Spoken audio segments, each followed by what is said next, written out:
मौन क्यों हो गए? बताओ।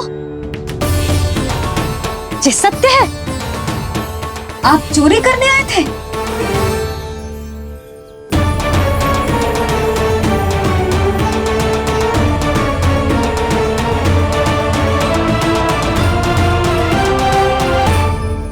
बच गए।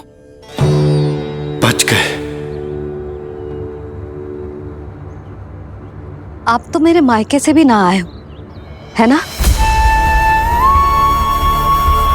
आपकी इतनी सेवा की मैंने, आपकी औषधि, आपका भोजन, ये सब किया मैंने। आपको अपने पिता के समान माना और मेरे स्नेह के बदले जेल लौटाया आपने। आपको तनिक भी लज्जा ना आई? आपने मेरी ममता का उपहास उड़ाया है। एक स्त्री की भावनाओं का अपमान क्यों है आपने?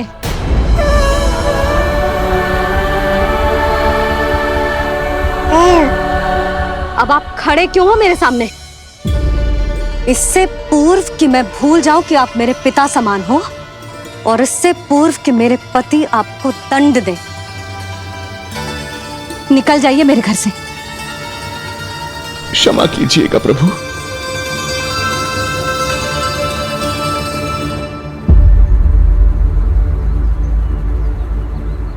इसे ऐसे तो नहीं जाने दे सकते ना नंद। इसके कर्मों का कुछ तो दंड देना होगा इसे। दंड मिलेगा भैया, कंस देगो दंड ने। जब ये असफल उसके सामने पहुंचेंगे।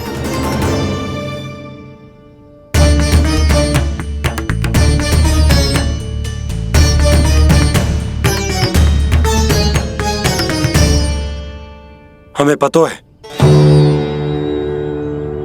किसने भेजो है तुम्हें। हो सके तो मुझे क्षमा कर दीजिएगा नंदराज।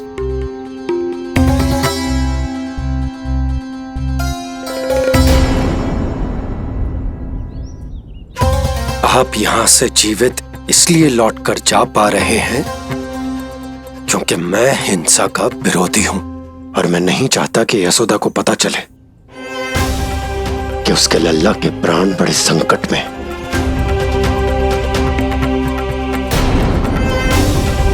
पर अब ध्यान रहे महाराज कि आप लल्ला के तो क्या, गोकुल के भी निकट दिखाई दिए तो मैं वो कर बैठूंगा जो मैंने आज तक ना की हो।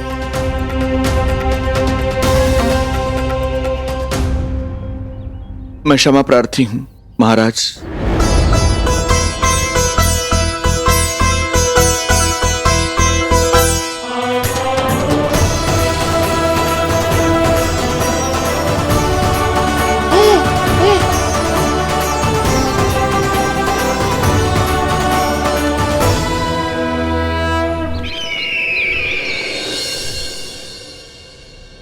आप मौन क्यों हैं? कुछ कीजिए। ऐसा लग रहा है कि आपका ये अस्त्र भी असफल हो जाएगा। इतने दिन बीत गए हैं, अभी तक लौटा नहीं है, ना ही कोई सूचना भिजवाई है। सूक्ष्म बुद्धि श्रीधर, इसके रक्त में पराजय है ही नहीं, क्योंकि वो शक्ति से नहीं छल से कार्य करता है। विष्णु जैसे छलिए के लिए सूक्ष्म बुद्धि श्रीधर से अधिक उपयुक्त कोई हो ही नहीं सकता। महाराज,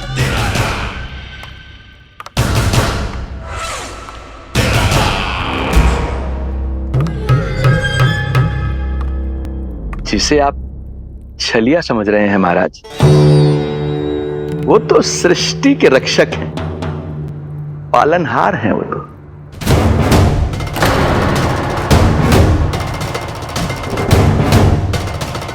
मेरी बात मान लीजिए महाराज, उनके प्राण लेने का प्रण त्याग कर अपने मन के अंधकार के प्राण लीजिए, स्वीकार कर लीजिए उनकी कृपा। मस्तिष्क फिर गया है क्या?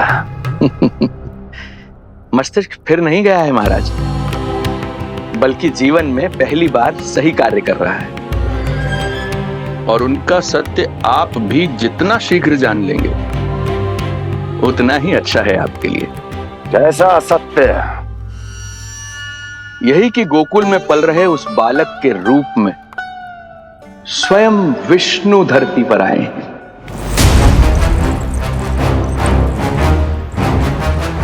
यदि तुम ये सत्य जानते हो तो हत्या क्यों नहीं की उसकी? बड़े आत्मविश्वास से कहा था ना, प्राण ही ले लूं तो अब क्या हुआ? उनके प्राण कैसे ले लेता महाराज, जो स्वयं जीवन देने वाले हैं, जैसे मुझे जीवन दिया। मैं रंगे हाथों पकड़ा गया था महाराज, किंतु बिना किसी दंड के सुरक्षित यहां तक आ गया। क्या यह प्रभु की कृपा से मिला हुआ नवजीवन नहीं है?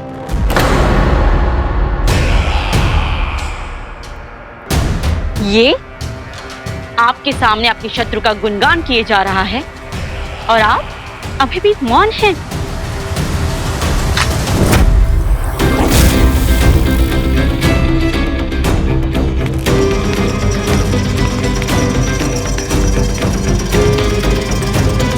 यदि वो जीवन देता है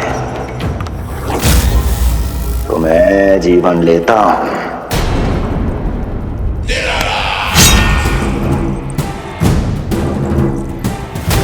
अब तेरा जीवन लूंगा यदि फिर से उसका बखान किया तो।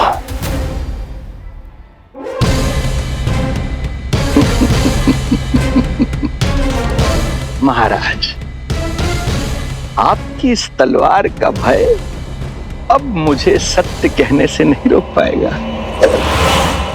श्रीधर, इससे पहले मैं भूल जाऊं कि तू गुरु शुक्राचार्य का शिष्य है और मेरा पुराना मित्र है, चला जा यहां से।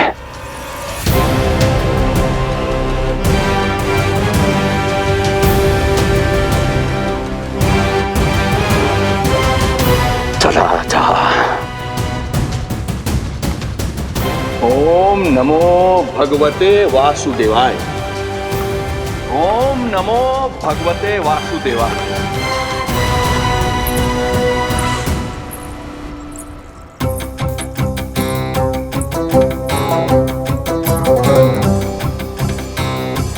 अब आप क्या करेंगे महाराज? आपकी ये चाल तो असफल हो गई। कैसे कैसे असफल हुई मेरी ये चाल अस्ति? इसे विष्णु के अवतार का सत्य पता करने के लिए ही तो बुलाया था मैंने, और वो सत्य मेरे सामने है कि विष्णु का अवतार कौन है और कहां है।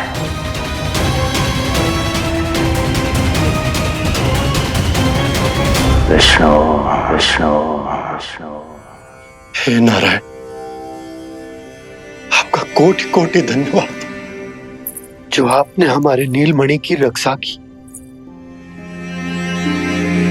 परंतु क्या होगा? हाँ,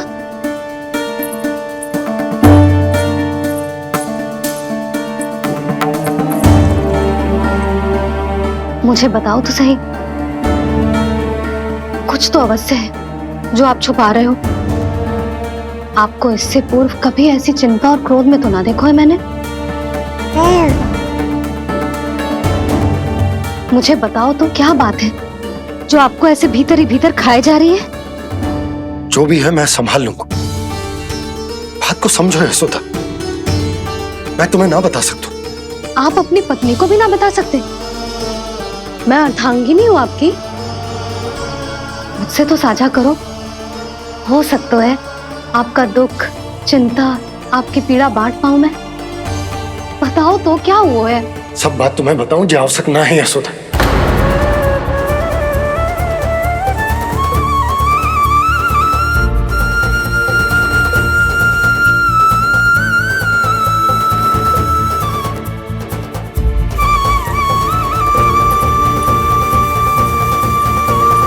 यशोदा,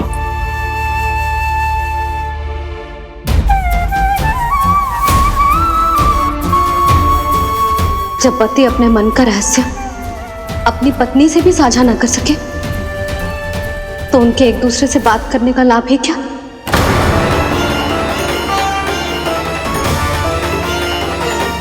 ये तो गड़बड़ हो गई।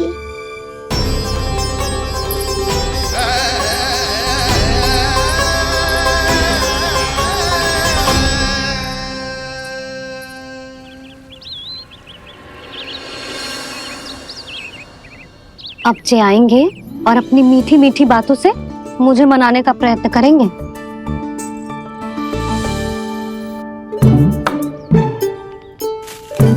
किंतु इस बार उनकी एक ना सुनूंगी मैं। हाँ, यशोदा, यशोदा, यशोदा, मेरी बात तो सुनो।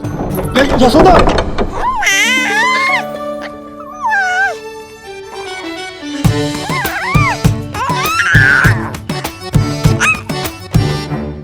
तू क्यों मुस्कुरा रहा है?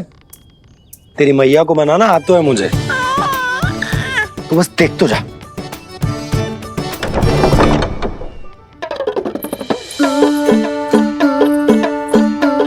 वाह, इतनी शीघ्र हार मान गए। तू क्यों मंद मंद मुस्कुरा रहे? क्योंकि आपका क्रोध भी बड़ा मनोहर है मैया। देखियो लल्ला, इस बार तेरे बाबा बिल्कुल ना मना पाएंगे मुझे। हाँ,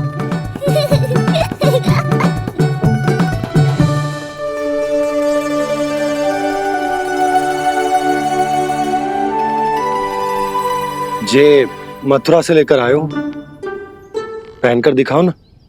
लल्ला मैं अभी आई। हाँ, यशोदा, यशोदा देख तो लो। बाबा, वस्त्रों और आभूषणों से कुछ नहीं होने वाला।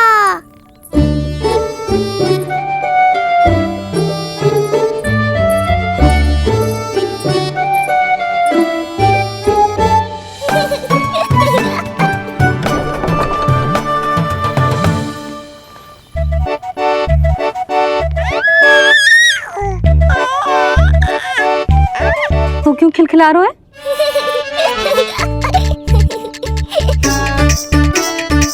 मैं तो बस इसे संभाल कर।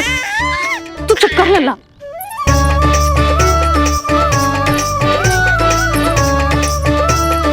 देखा लल्ला, बस तेरी मैया मानने ही वाली। उपहार मिल गयो है, तू देखना कैसे मेरी पसंद का भोजन कराएगी। आहा, भोजन में स्वाद चाहिए तो मनाने का कोई और ढंग खोजना पड़ेगा। यशोदा, तीव्र भूख लगी है। अरे भाई शीघ्र खाना लगाओ, और हाँ थोड़ा अच्छा सा चटपटा भोजन करा देना।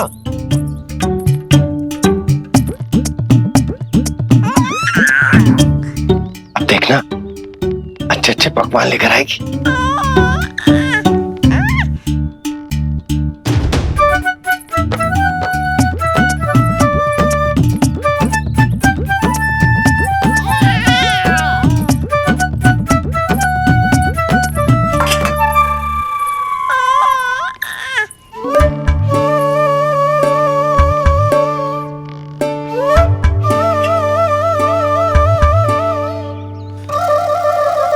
सूखी रोटी और माखन। जो अपनी पत्नी को पूरी बात ना बताते उन्हें 56 भोग ना मिलता भोजन में। भले ही मनाने के लिए नए वस्त्र क्यों ना लाएं। हाँ नहीं तो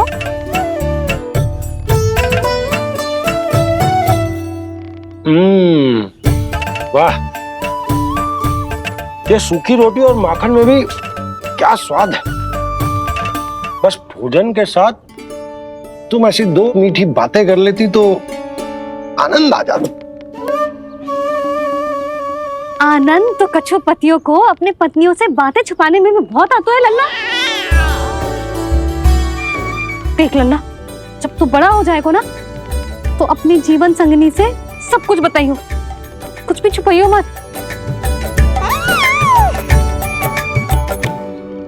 तभी तो तू अच्छा पति कहलाएगा ना। ना तो रूखी सूखी मिलेगी खाने में। हाँ, अब तक तो चुप्पी साध कर बैठी थी, कम से कम ताना तुम्हारा। ये प्रसन्न होने की बात नहीं है बाबा, अब तक तो केवल बदली छाई थी। ये संकेत है कि अब बादल भी गरजेंगे और वर्षा भी होगी। यशोदा, कब तक बात ना करोगी? अब तो क्षमा कर दो। रानी भाभी, आ जाओ। रानी भाभी, ज्योति जी के यहाँ से कोई आया था और जी मुझे कंठक दे के चलो गो। ओह, दे दो। नारायण भली करे।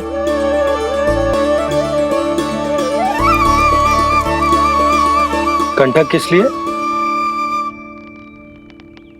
तुझ पर इतने संकट आ रहे हैं ना लल्ला, इसीलिए ज्योतिषी जी से कह के ये यंत्र वाला कंठक मंगवाओ है तेरे लिए।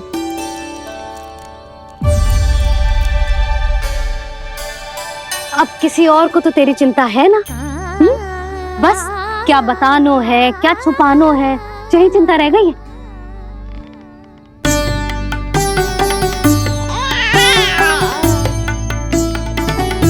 यशोदा, चिंता मुझे भी, तभी तो बता ना पा रहा कि हमारे लल्ला पर आने वाले संकटों के पीछे कोई और ना, स्वयं कंस।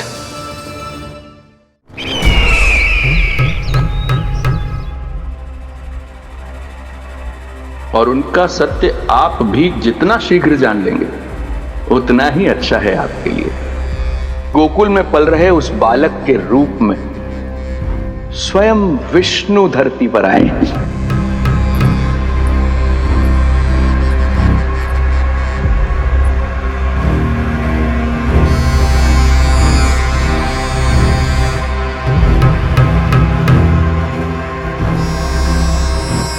स्वामी, लगता है रात्रि भर नींद नहीं आई है आपको।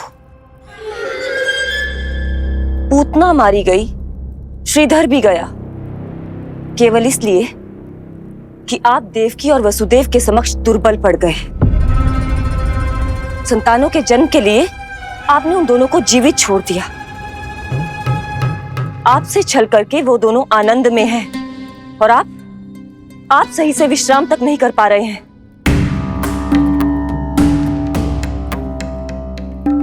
स्वामी, यदि आपके स्थान पर मैं होती ना तो उन दोनों को ऐसा कठोर दंड देती कि उचित समय पर हस्ती। पहले मैं उन दोनों के उस मायावी बालक का वध करूंगा, फिर उन दोनों को अपने पैरों के तले कुचल दूंगा मैं। किंतु जब तक ऐसा नहीं होता तब तक उन्हें जीवित रहना होगा, क्योंकि उस शिशु विष्णु के विरुद्ध वही दोनों मेरा सुरक्षा कवच है।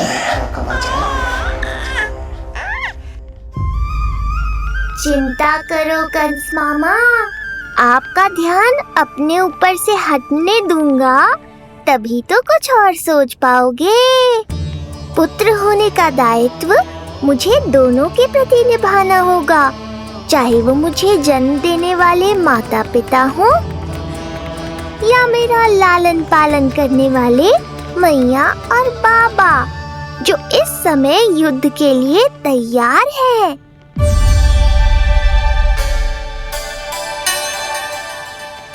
कम से कम मुझे बता तो देती, ज्योतिषी से परामर्श ले रही हो, मैं ले चलता तुम्हें। सुन रहे लल्ला, इस संसार में सारा अपराध स्त्री का ही होता है।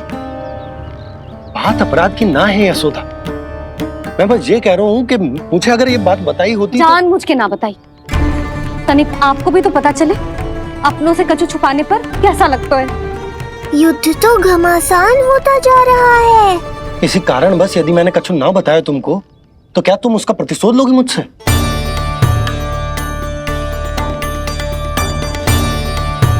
हे नारायण, जी क्या कहना चाहते हैं? क्या इतनी कठोर हूं मैं?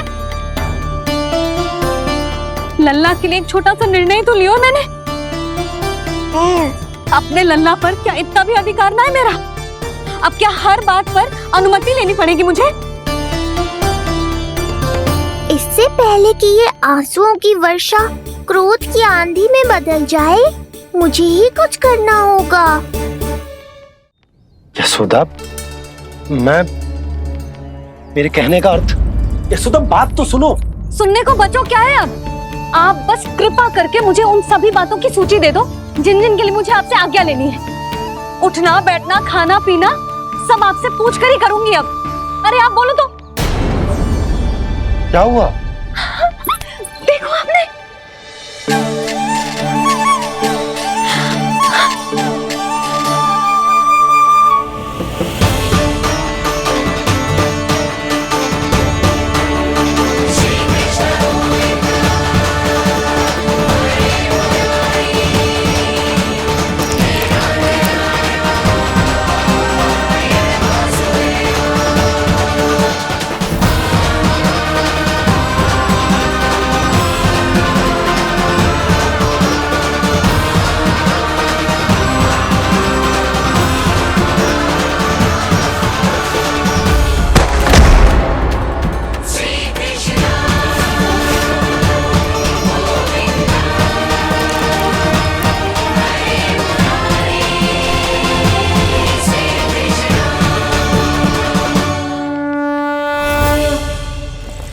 हमारे लल्ला ने अपनी पहली करवट ले ली।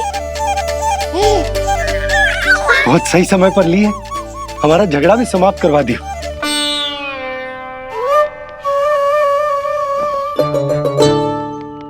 यशोदा भाभी, तुम दोनों ने क्षण भर की देरी कर दी। अभी लल्ला ने पहली करवट ली है। हाय, सच्ची? अब भूला जानकी, तुम पूरे गोकुल में मिठाई बंटवाओ। गोकुल के राजकुमार ने आज पहली करवट ली है। हाँ। और यशोदा, तुम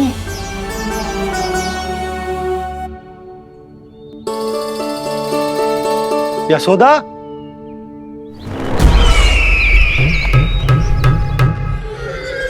कौन था वो? कहाँ गया है? कोई तो है यहाँ। ये आप क्या कर रहे हैं स्वामी? कोई तो था, किसी ने तो मुझे धक्का दिया है। ये संभव नहीं है महाराज। इस कक्ष की सुरक्षा इतनी कड़ी है कि एक चींटी भी बिना सुरक्षा जांच के भीतर प्रवेश नहीं कर सकती। किंतु ऐसा हो सकता है जब वो विष्णु अपनी माया का प्रयोग करे।